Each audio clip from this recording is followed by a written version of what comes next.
ನಿನ್ನೆ ಆದಿಚುಂಚನಗಿರಿ ಮಠಕ್ಕೆ ಎಚ್.ಡಿ. ಕುಮಾರಸ್ವಾಮಿಯವರ ನೇತೃತ್ವದಲ್ಲಿ ಮೈತ್ರಿ ನಾಯಕರು ವಿಸಿಟ್ ಮಾಡಿದಂತ ನಂತರದಲ್ಲಿ ಆರಂಭವಾದಂತಹ ಈ ಮಠ ಪಾಲಿಟಿಕ್ಸ್ ನಿಲ್ಲುವಂತಹ ಲಕ್ಷಣ ಕಾಣಿಸ್ತಾ ಇಲ್ಲ. ಲೋಕಸಭಾ ಅಖಾಡದಲ್ಲಿ ಮಠ ಪಾಲಿಟಿಕ್ಸೇ ಚರ್ಚೆಯ ವಿಚಾರ. ಟಾರ್ಗೆಟ್ ಯಾರು? ನೇರವಾಗಿ ಎಚ್.ಡಿ. ಕುಮಾರಸ್ವಾಮಿಯವರು. ಯಾವ ರೀತಿ ಟಾರ್ಗೆಟ್ ಮಾಡಲಾಗ್ತಾ ಇದೆ ಅದನ್ನ ನೋಡ್ತಾ ಹೋಗೋಣ. ಮೊದಲನೇದಾಗಿ ಟಾರ್ಗೆಟ್ ನಂಬರ್ 1, ಪರ್ಯಾಯ ಮಠ ಸ್ಥಾಪನೆಯ ವಿಚಾರವನ್ನ ಪ್ರಸ್ತಾಪ ಮಾಡಿದ್ದಾರೆ ಕಾಂಗ್ರೆಸ್ನ ನಾಯಕರು. ಒಬ್ಬರಲ್ಲ, ಸಾಲು ಸಾಲಾಗಿ. ಈಗ ನೀವೇ ಅವರು ಹೇಳಿದ್ದನ್ನ ಕೇಳಿಸಿಕೊಂಡ್ರಿ. ಆದಿಚುಂಚನಗಿರಿ ಮಠಕ್ಕೆ ಪರ್ಯಾಯ ಮಠ ಸ್ಥಾಪಿಸಿದ್ದ ಬಗ್ಗೆ ಪ್ರಸ್ತಾಪವನ್ನ ಮಾಡಿದ್ದಾರೆ. ಆದಿಚುಂಚನಗಿರಿ ಮಠ ಅಂದ್ರೆ ಅದು ಒಕ್ಕಲಿಗರಿಗೆ ಪರಮೋಚ್ಚ ಮಠ ಇದ್ದ ಹಾಗೆ. ಆದ್ರೆ ಕುಮಾರಸ್ವಾಮಿಯವರು ಈ ಆದಿಚುಂಚನಗಿರಿ ಮಠಕ್ಕೆ ಮತ್ತೊಂದು ಪವರ್ ಸೆಂಟರ್ ಆಗಿ ಮತ್ತೊಂದು ಪರ್ಯಾಯ ಮಠವನ್ನ ಸ್ಥಾಪನೆ ಮಾಡಿದ್ದ ವಿಚಾರವನ್ನ ಈಗ ಪ್ರಸ್ತಾಪ ಮಾಡಲಾಗ್ತಾ ಇದೆ. ಆದಿಚುಂಚನಗಿರಿ ಮಠಕ್ಕೆ ಎಚ್.ಡಿ. ಕುಮಾರಸ್ವಾಮಿಯವರ ನೇತೃತ್ವದಲ್ಲಿ ಮೈತ್ರಿ ಅಭ್ಯರ್ಥಿಗಳು ಭೇಟಿ ಕೊಟ್ಟು ಶ್ರೀಗಳ ಆಶೀರ್ವಾದವನ್ನ ಪಡೆದಂತ ನಂತರದಲ್ಲಿ ಆರೋಪ ಮಾಡ್ತಾ ಇರೋದು ಯಾರು? ಡಿಸಿಎಂ ಡಿ.ಕೆ. ಶಿವಕುಮಾರ್.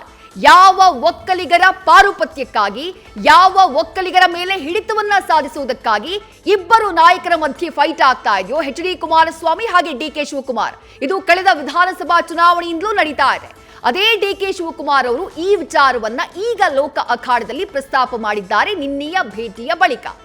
ದೇವೇಗೌಡರು ಹಾಗೆ ಕುಮಾರಸ್ವಾಮಿಯವರೇ ಪರ್ಯಾಯ ಮಠ ಸ್ಥಾಪನೆಗೆ ಕಾರಣ ಅಂತ ಹೇಳಿ ಈ ಹಿಂದೆ ಕುಮಾರಸ್ವಾಮಿಯವರ ಜೊತೆಗಿದ್ದ ಈಗ ಕಾಂಗ್ರೆಸ್ನಲ್ಲಿರುವಂತಹ ಎಚ್.ಸಿ. ಬಾಲಕೃಷ್ಣ, ಮಾಗಡಿಯ ಕಾಂಗ್ರೆಸ್ ಶಾಸಕರು, ಅವರು ನೇರ ಆರೋಪವನ್ನ ಮಾಡಿದ್ದಾರೆ. ಕೆಂಗೇರಿಯಲ್ಲಿ ಆವತ್ತು ಮಠವನ್ನ ಹುಟ್ಟುಹಾಕಿದ್ಯಾರು? ಪರ್ಯಾಯ ಮಠ ಅಂದ್ರೆ ಆದಿಚುಂಚನಗಿರಿಗೆ ಪರ್ಯಾಯವಾಗಿ ಮತ್ತೊಂದು ಪವರ್ ಸೆಂಟರ್ ಆಗಬೇಕು ಅನ್ನುವಂತಹ ಕಾರಣಕ್ಕಾಗಿ ಆವತ್ತು ಮಠವನ್ನ ಹುಟ್ಟುಹಾಕಿದವರು ನೀವಲ್ವಾ ಅಂತ ಹೇಳಿ ಪ್ರಶ್ನೆಯನ್ನ ಮಾಡಿದ್ದಾರೆ. ಇನ್ಕ್ಲೂಡಿಂಗ್ ಚಲುವರಾಯಸ್ವಾಮಿ, ಮಾಗಡಿ ಬಾಲಕೃಷ್ಣ ಇವರೆಲ್ಲ ಈ ಹಿಂದೆ ಜೆಡಿಎಸ್ ನಲ್ಲೇ ಇದ್ದವರು, ಕುಮಾರಸ್ವಾಮಿ ಅವರಿಗೆ ಪರಮಾಪ್ತರಾಗಿರುವವರು. ಆಗ ನಡೆದಂತಹ ಘಟನೆಗಳನ್ನ ಈಗ ಮೈತ್ರಿ ನಾಯಕರು ನಿರ್ಮಲಾನಂದ ಶ್ರೀಗಳ ಭೇಟಿ ಮಾಡಿ ಆಶೀರ್ವಾದವನ್ನ ಪಡೆದಂತಹ ನಂತರದಲ್ಲಿ ಒಂದೊಂದಾಗಿ ಪ್ರಸ್ತಾಪವನ್ನ ಮಾಡಲಾಗ್ತಾ ಇದೆ. ಇದು ಮೊದಲ ಟಾರ್ಗೆಟ್. ಟಾರ್ಗೆಟ್ ನಂಬರ್ 2 ಏನು? ಮೈತ್ರಿ ಸರ್ಕಾರ ಪತನ ವಿಚಾರದಲ್ಲಿ ಕುಮಾರಸ್ವಾಮಿಯವರನ್ನ ಟಾರ್ಗೆಟ್ ಮಾಡಲಾಗ್ತಾ ಇದೆ. ಹೇಗೆ? ಒಕ್ಕಲಿಗ ಸಿಎಂ ಆಗಿದ್ದಾಗ ಸರ್ಕಾರವನ್ನ ಕೆಡವಿದ್ದು ಬಿಜೆಪಿ ಅಂತ ಹೇಳಿ ಡಿ.ಕೆ. ಶಿವಕುಮಾರ್ ಹೇಳಿಕೆಯನ್ನ ಕೊಟ್ಟಿದ್ದಾರೆ. ಯಾರು ಒಕ್ಕಲಿಗ ಸಿಎಂ? ಕಳೆದ 2018ರಲ್ಲಿ ಕಾಂಗ್ರೆಸ್ ಹಾಗೆ ಜೆಡಿಎಸ್ ಸೇರ್ಕೊಂಡು ಮೈತ್ರಿ ಸರ್ಕಾರವನ್ನ ರಚನೆ ಮಾಡಿದ್ವು. ಆಗ ಮುಖ್ಯಮಂತ್ರಿ ಆಗಿದ್ದು ಕುಮಾರಸ್ವಾಮಿಯವರು. ಅದಾದ ನಂತರ ಆಪರೇಷನ್ ಆಗತ್ತೆ, ಅದಾದ ನಂತರ ಮೈತ್ರಿ ಸರ್ಕಾರ ಪತನ ಆಗತ್ತೆ. ಹಾಗಾಗಿ ಒಕ್ಕಲಿಗ ಸಿಎಂ ಅಂದ್ರೆ ಕುಮಾರಸ್ವಾಮಿಯವರು ಸಿಎಂ ಆಗಿದ್ದಾಗ ಸರ್ಕಾರವನ್ನ ಕೆಡವಿದ್ದು ಬಿಜೆಪಿ ಅಂತ ಹೇಳಿ ಡಿ.ಕೆ. ಶಿವಕುಮಾರ್ ಹೇಳಿಕೆಯನ್ನ ಕೊಟ್ಟಿದ್ದಾರೆ. ಅಷ್ಟು ಮಾತ್ರ ಅಲ್ಲ, ಯಾವ ಮೈತ್ರಿ ಸರ್ಕಾರವನ್ನ, ಯಾವ ಒಕ್ಕಲಿಗ ಸಿಎಂ ಇದ್ದಂತಹ ಸರ್ಕಾರವನ್ನ ಪತನ ಮಾಡ್ತೋ ಬಿಜೆಪಿ, ಅದೇ ಬಿಜೆಪಿಯ ಜೊತೆ ಎಚ್.ಡಿ. ಕುಮಾರಸ್ವಾಮಿಯವರು ಮೈತ್ರಿ ಮಾಡ್ಕೊಂಡಿದ್ದಾರೆ, ಅವ್ರ ಜೊತೆ ಕೈ ಜೋಡಿಸಿದ್ದಾರೆ. ಅಂಥ ಒಕ್ಕಲಿಗರಿಗೆ ಅನ್ಯಾಯ ಮಾಡಿದಂಥ ಬಿಜೆಪಿ ಜೊತೆ ಕೈ ಜೋಡಿಸಿದ್ದಾರೆ ಅನ್ನುವಂಥ ಒಂದು ನರೇಟಿವ್ ನ ಸೆಟ್ ಮಾಡುವಂತಹ ಪ್ರಯತ್ನವನ್ನ ಡಿ.ಕೆ. ಶಿವಕುಮಾರ್ ಅವರು ಮಾಡಿದ್ದಾರೆ. ಈಗ ಮೂರನೇ ಟಾರ್ಗೆಟ್ ಏನು ಅದನ್ನ ನೋಡೋಣ. ಶ್ರೀಗಳ ಫೋನ್ ಟ್ಯಾಪಿಂಗ್ ವಿಚಾರ ಬಹಳ ದೊಡ್ಡ ಮಟ್ಟದಲ್ಲಿ ಇವತ್ತು ಸದ್ದು ಮಾಡ್ತಾ ಇದೆ. ಇವೆಲ್ಲವೂ ಹೊರಗಡೆ ಬರ್ತಾ ಇರೋದು ಯಾವಾಗ ಹೇಳಿ? ಬಹಳ ಹಿಂದೆ ಆಗಿರುವಂತಹ ಘಟನೆಗಳು ನಡೆದಿಲ್ವೋ ಗೊತ್ತಿಲ್ಲ. ಆರೋಪ ಪ್ರತ್ಯಾರೋಪಗಳಂತೂ ಆಗ್ತಾ ಇದೆ. ಬಟ್ ನಿನ್ನೆಯ ಭೇಟಿ ಇದೆಯಲ್ಲ, ಈ ಭೇಟಿಯ ಬಳಿಕ ಒಕ್ಕಲಿಗರ ಮೇಲೆ ಹಿಡಿತವನ್ನ ಸಾಧಿಸೋದಕ್ಕೆ ಎರಡೂ ಪಕ್ಷಗಳ ನಾಯಕರ ನಡುವೆ ನಡೀತಾ ಇರುವಂತಹ ಮೈತ್ರಿ ಹಾಗೆ ಕಾಂಗ್ರೆಸ್ ವಾಕ್ ಸಮರದ ಮಧ್ಯೆ ಈ ಎಲ್ಲ ವಿಚಾರಗಳು ಒಂದೊಂದಾಗಿ ಹೊರಗೆ ಬರ್ತಾ ಇದೆ. ಫೋನ್ ಟ್ಯಾಪಿಂಗ್, ಶ್ರೀಗಳ ಫೋನ್ ಟ್ಯಾಪಿಂಗ್ ಮಾಡಲಾಗಿತ್ತು ಅನ್ನುವಂಥ ಆಘಾತಕಾರಿ ವಿಚಾರ. ನಿರ್ಮಲಾನಂದ ಶ್ರೀಗಳ ಫೋನ್ ಟ್ಯಾಪ್ ಮಾಡಿದ್ಯಾರು ಗೊತ್ತಾ? ಪ್ರಶ್ನೆ ಮಾಡಿದ್ದಾರೆ ಕಾಂಗ್ರೆಸ್ನ ನಾಯಕರು.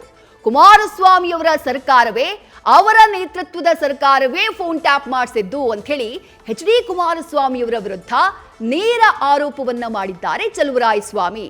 ಇದಕ್ಕಿಂತ ಧರ್ಮಪೀಠಕ್ಕೆ ಅಗೌರವ ಬೇಕಾ ಅಂತ ಹೇಳಿ ಸಚಿವರು ಪ್ರಶ್ನೆಯನ್ನ ಮಾಡಿದ್ದಾರೆ. ಉದ್ದೇಶ ಏನು? ಇಡೀ ಕಾಂಗ್ರೆಸ್ ನಾಯಕರು ಮಾಡ್ತಾ ಇರುವಂತಹ ಆರೋಪದ ಉದ್ದೇಶ ಎಚ್.ಡಿ. ಕುಮಾರಸ್ವಾಮಿ ಅವರನ್ನ ಟಾರ್ಗೆಟ್ ಮಾಡ್ತಾ ಇರೋದು ಬಹಳ ನೇರವಾಗಿ ಕಾಣಿಸ್ತಾ ಇದೆ. ಚುನಾವಣಾ ಅಖಾಡ ಇದು. ಲೋಕಸಭಾ ಚುನಾವಣೆಯಲ್ಲಿ 8 ಒಕ್ಕಲಿಗ ಅಭ್ಯರ್ಥಿಗಳನ್ನ ಅಖಾಡಕ್ಕಿಳಿಸಿದ್ದೇವೆ ಅಂತ ಹೇಳ್ಕೊಳ್ತಾ ಇರುವಂತಹ ಕಾಂಗ್ರೆಸ್ ಪಾಳ್ಯ ಹಳೆ ಮೈಸೂರು ಭಾಗದಲ್ಲಿ ಹೆಚ್ಚಿನ ಸೀಟ್ಗಳನ್ನ ಗೆಲ್ಲುವುದಕ್ಕೆ ಟಾರ್ಗೆಟ್ ನ ಹಾಕೊಂಡಿದೆ. ಗೆಲ್ಲಬೇಕು ಅಂತಂದ್ರೆ ಒಕ್ಕಲಿಗ ಮತಗಳು ಕಳೆದ ವಿಧಾನಸಭೆ ಚುನಾವಣೆ ರೀತಿಯಲ್ಲೇ ಗಟ್ಟಿಯಾಗಿ ಕಾಂಗ್ರೆಸ್ನ ಕೈ ಹಿಡಿಬೇಕು. ಯಾವಾಗ ಕುಮಾರಸ್ವಾಮಿ ಅವರು ಮೈತ್ರಿ ಅಭ್ಯರ್ಥಿಗಳನ್ನ ಕರ್ಕೊಂಡು ಆದಿಚುಂಚನಗಿರಿ ಮಠಕ್ಕೆ ಹೋದ್ರೋ ಅಲ್ಲಿ ಒಕ್ಕಲಿಗ ಪಾರುಪತ್ಯಕ್ಕಾಗಿ ಫೈಟ್ ಶುರುವಾಯಿತು.